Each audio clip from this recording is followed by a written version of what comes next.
বন্ধুরা, কেমন আছেন সবাই? আশা করি সবাই অনেক অনেক ভালো আছেন। বন্ধুরা, দেখুন একটি সেন্সর নিয়েছি। এটা হচ্ছে একটি আইআর সেন্সর।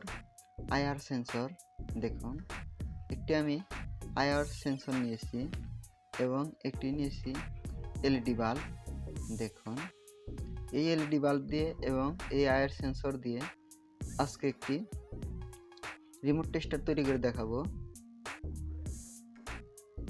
তো কীভাবে তৈরি করতে হয় ভিডিওটি সম্পূর্ণ দেখুন।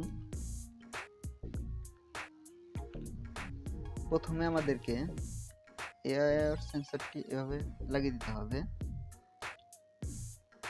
দেখুন আমি কিভাবে লাগাচ্ছি এবং এলইডির পজিটিভ এবং নেগেটিভ দেখুন, বড়টা হচ্ছে পজিটিভ, ছোটটা হচ্ছে নেগেটিভ। আমরা এই পজিটিভটি এখানে লাগাবো আর নেগেটিভটি এখানে লাগাবো। দেখুন কিভাবে লাগাচ্ছি। আমি পজিটিভটি লাগিয়ে দিলাম এবং নেগেটিভটিও লাগিয়ে দিলাম। দেখুন পজিটিভ এবং নেগেটিভ লাগানো হয়ে গেছে।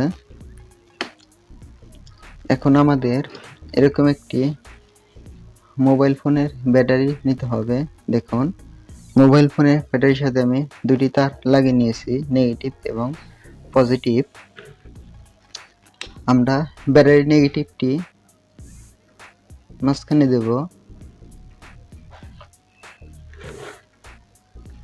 দেখুন ব্যাটারির নেগেটিভটা আমরা মাঝখানে দিয়েছি এবং এই ব্যাটারির পজিটিভটি আমরা এই কোণার সাথে সোল্ডারিং করে দিলাম।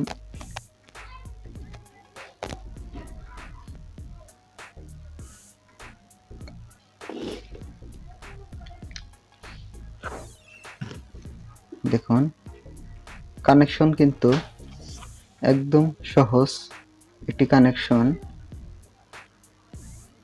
একদম সহজ একটি কানেকশন। আপনারা চাইলে এরকম একটি রিমোট টেস্টার তৈরি করে নিতে পারেন।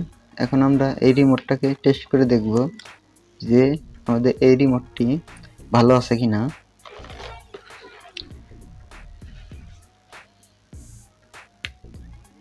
দেখুন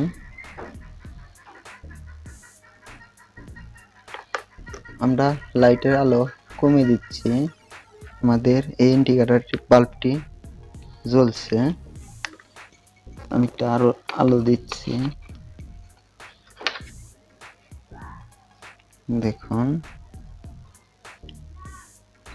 এইভাবে আপনারা আপনাদের রিমোট ঠিক আছে কিনা পরীক্ষা করে নিতে পারবেন। মাত্র 10 টাকা খরচ করে আপনারা এরকম একটি টেস্টার তৈরি করে নিতে পারেন। টেস্টারটি খুবই সুন্দর, আপনারা চাইলে এই ধরনের টেস্টার নিজেরাই তৈরি করে নিতে পারেন। তো বন্ধুরা, ভিডিওটি যদি ভালো লাগে তাহলে অবশ্যই চ্যানেলটি সাবস্ক্রাইব করবেন, লাইক করবেন, কমেন্ট করবেন, শেয়ার করতে ভুলবেন না।